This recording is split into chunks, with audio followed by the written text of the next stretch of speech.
बिस्मिल्लाहिर्रहमानिर्रहीम। अस्सलाम वालेकुम। मैं हूं doctor Qazi Adnan. Welcome to expert study coach.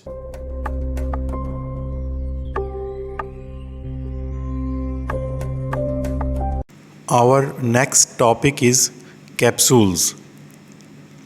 Capsules are solid preparations in which drug substances and excipients are enclosed in either a soft or hard soluble shell.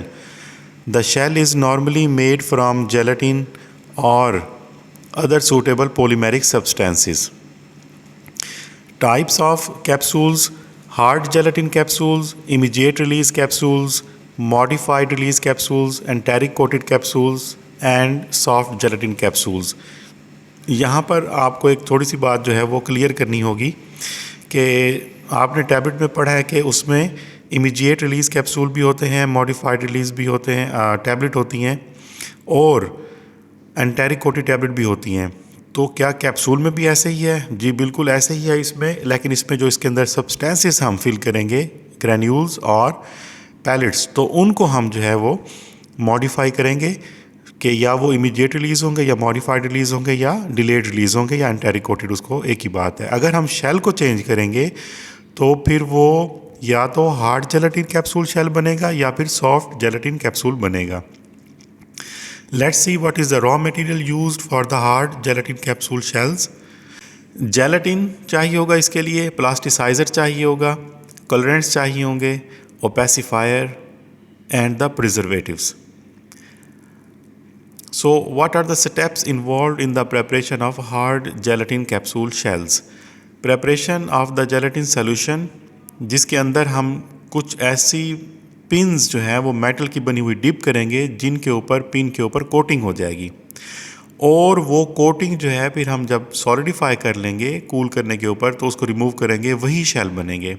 मैं आपको यहाँ पे एक छोटी सी एग्जांपल देता हूँ। जैसा कि हमारे पास कोई नेल है, मींस कोई कील है, उसको हम वैक्स के अंदर कोई मोमबत्ती की मोम जो है ना हम पिघला के उसके अंदर हम डिप करते हैं और उसको वहाँ से हटा लेते हैं और कूल होने के ऊपर वहाँ से नेल उसमें से निकाल लेते हैं, तो हमारे पास एक होल, एक शेल सा बन जाएगा।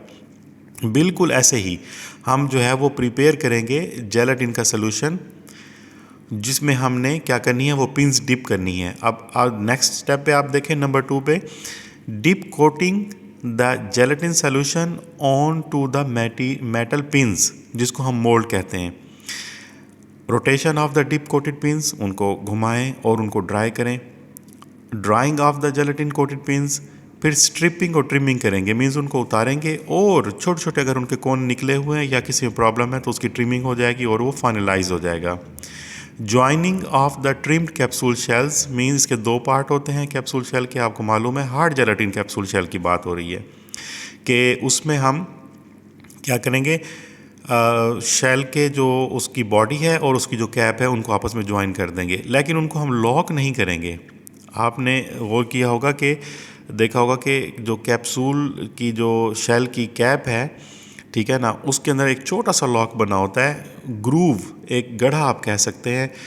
तो जैसे ही उसको प्रेस करें तो वो लॉक आपस में जुड़ जाता है और उसके बाद उसकी प्रिंटिंग करते हैं और यूँ फाइनल हमारे स्टेप्स कंप्लीट हो जाते हैं हार्ड जेलेटिन कैप्सूल का शेल बनाने के लिए। और पीछे आपको मैं फार्मूलेशन बता चुका हूँ, रिवाइज़ करा देता हूँ। उसके लिए मेन जो कंपोनेंट है वो जेलेटिन है। इसको जिलेटिन भी कह सकते हैं और जेलेटिन भी कह सकते हैं।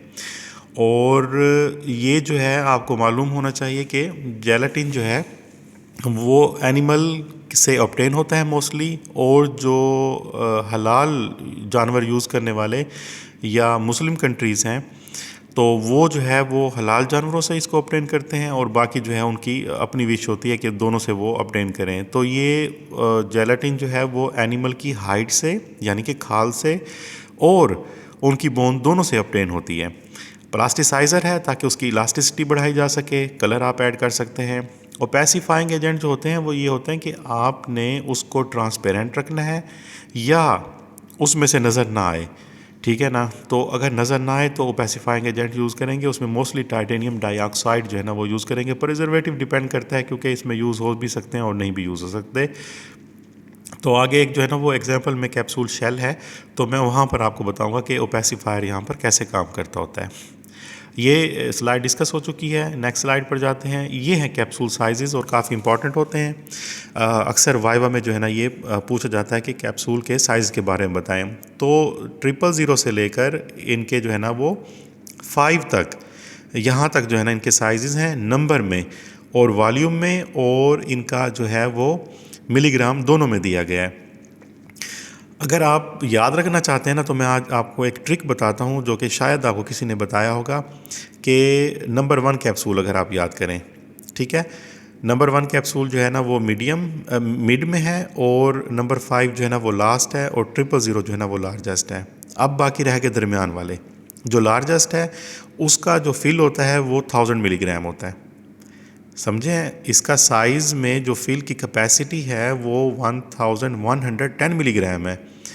लेकिन जब हम इसमें फिल करेंगे, चाहे वो प्योर ड्रग सब्सटेंसेस हों या एक्सिपिएंट्स के साथ हों, चाहे वो ग्रेन्यूल्स हों या पैलेट्स हों, तो उनको हम क्या करेंगे 1000 मिलीग्राम फिल करते हैं।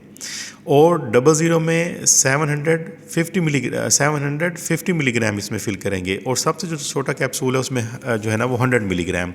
तो ये 3 तो आपको याद रहेंगे, बाकी जो है वो भूलना शुरू हो जाएंगे। अब जो नंबर 1 कैप्सूल है उसका ट्रिक मैं आपको ये बताने जा रहा हूँ कि 365 डेज़ होते हैं ईयर में, तो आपको यहाँ से याद रहेगा। लेकिन हम इसमें फिल जो है वो 350 मिलीग्राम करते हैं। यूँ आप इसे ऑनवर्ड मीन 2, 3, 4 याद कर लेंगे, और 0 और 000 याद कर लेंगे। तो 3 तो आपको याद हो गए ना जो मैंने अभी करा दिए हैं। 000 सबसे लार्जेस्ट कैप्सूल साइज़ है जिसमें 1000 मिलीग्राम जो है वो हम फिल करते होते हैं।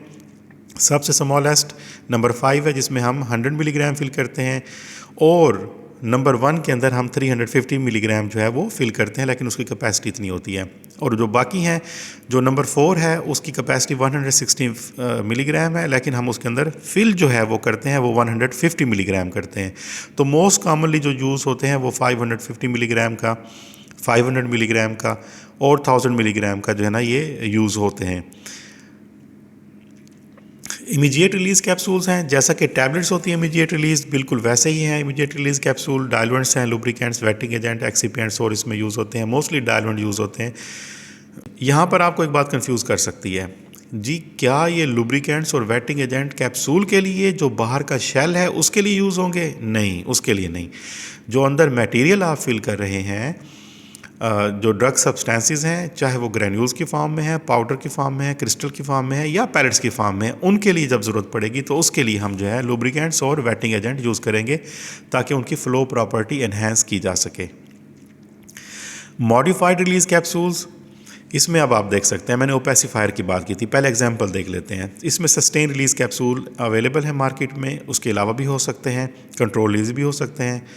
फ्लोजन एसआर के नाम से बहुत फेमस है 100 मिलीग्राम। अगर आप इसकी डोज़ जो है वो डिक्लोफिनेक सोडियम जो है वो डाइक्लोरान के नाम से या किसी और ब्रांड के नाम से लेते हैं 50 मिलीग्राम, तो उसकी डोज़ रिपीट करनी पड़ेगी 24 आवर में। लेकिन इसकी डोज़ आपको रिपीट करने की ज़रूरत नहीं है, वंस लेंगे या पेशेंट को देंगे 100 मिलीग्राम का, और इसमें से स्लो रिलीज़ जो है वो ड्रग की होती रहेगी। आप इसमें देखें दोनों कैप्सूल शेल्स के अंदर कि दोनों ही जो है वो उनकी जो बॉडी है कैप्सूल की वो है ट्रांसपेरेंट, ठीक है। अच्छा, और जो दूसरा है जो रेड में नज़र आ रहा है आपको, जिसकी शेल अपना कैप रेड में नज़र आ रही है, तो वो कलर्ड भी है और ओपेक भी है, उसमें नज़र भी नहीं आ रहा। हालांकि जो ब्लू में नज़र आ रहा है वो कलर्ड है लेकिन ओपेक नहीं है, ट्रांसपेरेंट है, उसमें सी थ्रू है, नज़र आता है। तो ये डिफरेंस है ओपेसिफायर ऐड करने का जो मैंने प्रीवियसली आपको बताया था। उसके बाद एंटेरिकोटेड कैप्सूल्स हैं, बिल्कुल वही बात, इसमें एग्जांपल्स है कुछ दी हुई हैं, और लेकिन बात वही है कि आप इसमें शेल को एंटेरिक कोटिंग नहीं करेंगे, एंटेरिक कोटिंग पैलेट्स की करेंगे या फिर ग्रेन्यूल्स की करेंगे। इसमें जो है ना इस स्लाइड में पैलेट्स दिखाई गई हैं, ठीक है ना। तो आप देख सकते हैं गोल गोल छोटी सी पैलेट्स हैं, जैसे गन की पैलेट्स होती हैं, बिल्कुल वैसे हैं। आपने फेमस बहुत सुना होगा कि जो है वो पैलेट गन जो है वो यूज़ की जाती है बाज़ मरतबा फोर्सेस की तरफ से, तो ये उसको भी पैलेट कहते हैं और उसको भी पैलेट कहते हैं। साइज़ का जो है वो डिफरेंस हो सकता है, बट ये नहीं है कि ये तो मेडिसिनल है, सिर्फ पैलेट्स इंग्लिश की वजह से यूज़ किया गया नेम, ठीक है। उसके बाद है जी सॉफ्ट जेलेटिन कैप्सूल्स। अच्छा जी, सॉफ्ट जेलेटिन कैप्सूल में और हार्ड जेलेटिन कैप्सूल में फ़र्क कहाँ पड़ता है? जी बिल्कुल फ़र्क है, उसमें जेलेटिन है, उसमें भी जेलेटिन है, लेकिन इसमें जो है ना ग्लिसरीन है एज अ प्लास्टिसाइज़र और उसकी क्वांटिटी ज़्यादा यूज़ होती है और उसमें प्लास्टिसाइज़र की क्वांटिटी बहुत कम यूज़ होती है। और ज़रूरी नहीं कि उसमें ग्लिसरीन यूज़ हो, इसमें सॉर्बिटॉल भी यूज़ हो सकता है, लेकिन मोस्टली क्या होती है, ग्लिसरीन यूज़ होती है। प्रोपाइल पैराबिन, मिथाइल पैराबिन जो है ना प्रिजर्वेटिव के तौर पे यूज़ होते हैं। कलर आप कोई भी यूज़ कर सकते हैं, लेकिन जो है वो इंडस्ट्रियल ग्रेड का, फार्मास्यूटिकल ग्रेड का होगा। टाइटेनियम डाइऑक्साइड, इसके बारे में आपको बता चुका हूँ, यह ओपेसिफायर है और ओपेसिफायर का फंक्शन भी आपको बता चुका हूँ। और उसके बाद जो है वो वाटर इसके लिए एज अ व्हीकल जो है वो यूज़ होगा। ये कुछ एग्जांपल्स हैं, ज़रूरी नहीं कि जो है ना वो सॉफ्ट जेलेटिन कैप्सूल ट्रांसपेरेंट हो और सी थ्रू हो और जो है ना शाइनी हो। तो जो आपको ये दूसरे मल्टी विटामिन दिखाए गए हैं उसमें भी आप देख सकते हैं कि वो जो है वो सी थ्रू नहीं है, ऐसा लगता है कि उनके कोई प्लास्टिक के शेल हैं। नहीं, अगर ये ओरली यूज़ के लिए हैं, कुछ शेल आते हैं जो ओरली यूज़ के लिए नहीं होते, तो उनमें जो है ना और मटेरियल होता है। लेकिन जो सॉफ्ट जेलेटिन कैप्सूल हैं जो कि ट्रांसपेरेंट नहीं हैं और ओपेक हैं और उनमें कलर भी ऐड किया गया है, तो वो ओरल यूज़ के लिए यूज़ होते हैं। This is all about today's. Thank you. अल्लाह हाफिज़।